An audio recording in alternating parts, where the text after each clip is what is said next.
Climate change is the change in the global average temperatures, which means the actual temperature change in each country may be different. Some countries may already have warmed by 2 degrees Celsius, others may have warmed by 0.5 degrees Celsius. Greenhouse gases, like carbon dioxide, create this blanket of sorts up in the atmosphere. 2020 was one of the warmest years on record.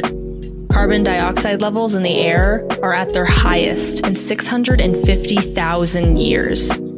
Climate change could be irreversible by 2030. The idea of taking carbon dioxide out of the atmosphere seems like a pretty great way to reduce climate change.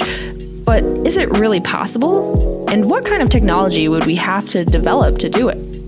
Generally, the term geoengineering tends to evoke the idea of humans altering the planet in unnatural and man-made ways.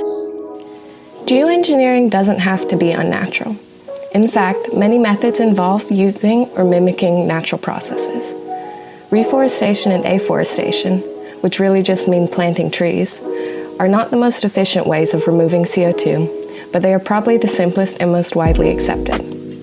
However, planting trees is just one of many ways we can geoengineer the planet.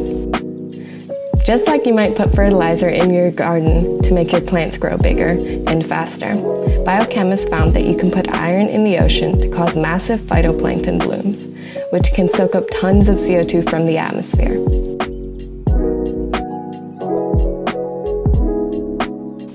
There are other ways of getting carbon dioxide out of the atmosphere too, and CDR includes them all. That means anything from using complicated chemical reactions to capture the CO2 in the air so it can be harvested, which is called direct air capture, to fertilizing the ocean so phytoplankton do the work of catching CO2 for us.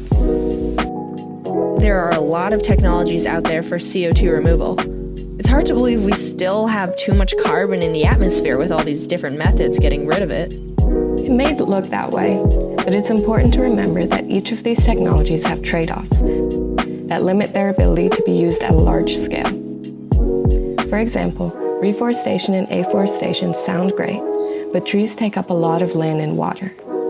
Ocean fertilization seems quick and easy, but we don't know how ocean ecosystems would react. Direct air capture is really efficient, but it's also really expensive. The world is hurting and warming at alarming rates, but geoengineering only acts as a band-aid to tie us over until the real solution, namely mitigation, can take its full effect.